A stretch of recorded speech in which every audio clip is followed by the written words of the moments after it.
Mumbai Ahmedabad highway पर सबसे ज़्यादा अगर खबरें आपने देखी होंगी तो मेट्रो सिटी समाचार पर लगातार इसके फॉलोअप में हम लोग स्टार्टिंग से रहे। पूरी बारिश से लेकर अभी तक जो भी हालात रहे आपने हमारे साथ जुड़ के उसको देखा है। आज मैं फिर उसी जगह पर हूँ। 22 तारीख की, आज 22 नवंबर की ये तारीख जिस पर मैं आपको कुछ चीज़ें दिखाना चाह रहा हूँ। हमारी मुहिम जो चल रही थी स्टार्टिंग से उसको रिस्पेक्ट करते हुए NH-48 पर जो कुछ कार्रवाई NHAI की तरफ से हुई, निर्मल इंफ्रा नामक कंपनी को सस्पेंड किया गया है, ब्लैकलिस्ट किया गया है, उसके बाद इसको इम्प्रूव किया जा रहा है। लेकिन यहाँ पे कुछ सवाल हैं। सवाल ये है कि मुंबई अहमदाबाद हाईवे जिस पे वाइट टॉपिंग का 600 करोड़ रुपया दिया गया था, उस 600 करोड़ रुपए के बाद जो सड़क बनी है वो लोगों की संतुष्टि लेवल को फुलफिल नहीं कर पा रही है। ऐसे में अब यहाँ पर इस पूरे सड़क को फिर से एक बार रिपेयर करने का काम शुरू है। आप इसमें देखेंगे तो सड़क के दो हिस्से आपको नज़र आएंगे। एक हिस्सा काला है और एक हिस्सा सफ़ेद है। सफ़ेद वाला हिस्सा जो है वो 600 करोड़ की वाइट टॉपिंग का वो हिस्सा है जिसके लिए ये उम्मीद की जा रही थी कि सड़क खड्डों से मुक्त हो जाएगी। लेकिन ये सड़क पूरी तरह बम्पी बनी और इस दौरान बहुत सारे हादसे हुए। इन सब के बाद अब जो नई कंपनी काम कर रही है उन्होंने इसको पैच भरना शुरू कर दिया है और इस पैच भरने के दौरान पूरी सड़क पे जो बम्पी होती थी, जो आपकी गाड़ियां जंप करती थी, उसको बचाने के लिए इसको पूरी तरह फिर से ब्लैक किया जा रहा है और उसमें जो गड्ढे हैं वो जो फैटल गड्ढे हैं वो भरे जा रहे हैं। आपने देखा होगा कि वसई विरार से लेकर अगर आप देखेंगे फाउंटेन तक का जो रोड का हिस्सा है वो बेहद ही ख़राब परिस्थितियों में था और ऐसी परिस्थिति थी कि उसमें बाइकर्स फंस के गिरते थे और गाड़ियों का जो एक्सीडेंट्स होता था, इसके साथ ही गाड़ियां भी बहुत बुरी तरह डैमेज होती थी। ये सिर्फ गड्ढे नहीं है, एक हाईवे पे लिमिट 80 से 100 की होती है। ऐसे में अगर आपको एक छोटा सा तिनका भी आता है तो ड्राइवर को डिस्टर्ब करता है। लेकिन ऐसे में अगर आपको 1 फीट 1.5 फीट का लंबा चौड़ा गड्ढा है तो गाड़ी को संभालना बेहद ही चैलेंजिंग हो जाता है। इस परिस्थिति से बचने के लिए फ़िलहाल वर्तमान में जो कंपनी काम कर रही है वो कंपनी इस पर पैच वर्क भी कर रही है और एक आप देखेंगे एक पूरा ब्लैक जो पुरानी काली रोड कहती थी, ब्लैक डांबर वाली जो रोड है, उस रोड के अनुसार उस पर ब्लैक पूरा लेवल किया जा रहा है जिससे लोगों को वो बम्पी रोड और खड्डों से मुक्ति मिल सके।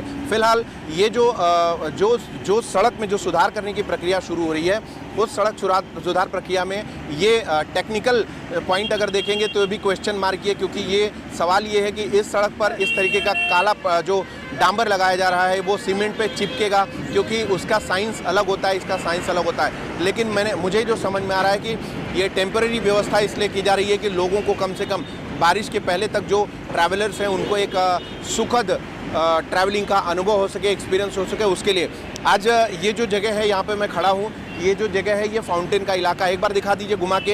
ये फाउंटेन का इलाका है। फाउंटेन के इस इलाके में इस तरफ से जो गाड़ियाँ आ रही हैं वो फाउंटेन से आ रही हैं और इस तरफ से जो गाड़ियाँ आ रही हैं वो गुजरात की तरफ से आ रही हैं और जो दोनों लेन में गाड़ियाँ जा रही हैं ये थाना नवी मुंबई की तरफ जा रही हैं। तो इन शॉर्ट आपको बताएं तो आज रात से डाइवर्जन लागू होने वाला है। ऐसे में पूरा लंबा चौड़ा ट्रैफिक जाम हो रहा है और ट्रैफिक जाम की वजह से लोग परेशान हो रहे हैं। जिनको जानकारी नहीं है वो यहाँ पे चले आ रहे हैं और चले आने के बाद उनको तकलीफ हो रही है। तो याद रखिए, पालघर की तरफ से या उस दिशा से आने वाली जो भी गाड़ियाँ हैं उनके लिए 2 डाइवर्जन्स हैं। विरार के सिरसाट फाटा से आपको लेफ्ट लेके थाना भिवंडी वाली रोड पे जाके वहाँ पे आपको कनेक्ट होना है और अगर आप वसई तक चले आए हैं तो वहाँ से लेफ्ट लेकर चिंटोटी और भिवंडी वाला जो रोड है उस रोड से आपको आगे निकल जाना है। लेकिन दुखद पहलू इसमें यह भी है कि सिरसाट फाटा से लेकर भिवंडी की रोड और वसई चिंचोटी से लेकर भिवंडी की जो रोड है वो बेहद ही बुरी परिस्थिति में है।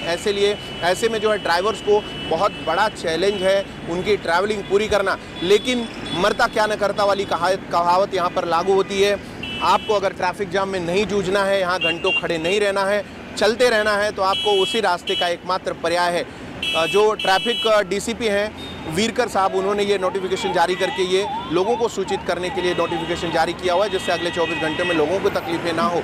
फिलहाल मेट्रो सिटी समाचार का प्रयास हमेशा रहता है कि हम आप तक जुड़ें और आपको सारी खबरें टाइम पे पहुंचाएं जिससे आप परेशानी से बच जाएं। तो इस वीडियो को आपके जितने भी नज़दीकी लोग हैं उन तक आप फॉरवर्ड कर सकते हैं। एक बेहद ही महत्वपूर्ण जानकारी है।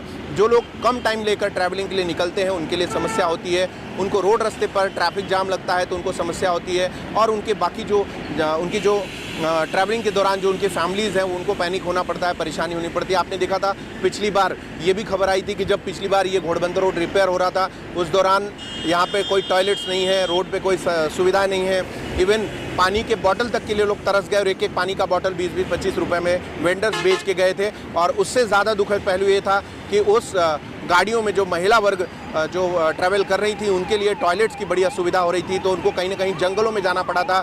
तो इसी परिस्थिति से बचने के लिए, आपकी फैमिली को बचाने के लिए कम से कम अगर आप अवॉइड कर सकते हैं तो 23 तारीख यानी 22 तारीख की 12 बजे रात के बाद से 23 तारीख की 12 बजे रात तक इस रोड पर ट्रैवलिंग अवॉइड कीजिए। ये तो ऑफिशियल नोटिफिकेशन है, लेकिन आप देखेंगे कि अभी ये ट्रैफिक डाइवर्जन लागू नहीं हुआ, लेकिन लगभग 10 से 15 किलोमीटर का ट्रैफिक जाम लग चुका है। तो कहीं ना कहीं इसका इम्पैक्ट एक दिन पहले से लेकर एक दिन बाद तक होता है। तो अवॉइड कर सकते हैं तो अवॉइड कीजिए। आइज़र फिर आपके पास ऑप्शन है कि आप दूसरा जो ऑप्शनल मार्ग सुझाया गया है आप उसको फॉलो करें और आप अपने गंतव्य तक पहुँचे। हमारी प्रयास को लेकर आपका अपनी राय, अपने कमेंट्स हमें कमेंट करके ज़रूर बताएं और आगे की खबरों के लिए हमारे साथ जुड़े रहें। देखते रहें मेट्रो सिटी समाचार।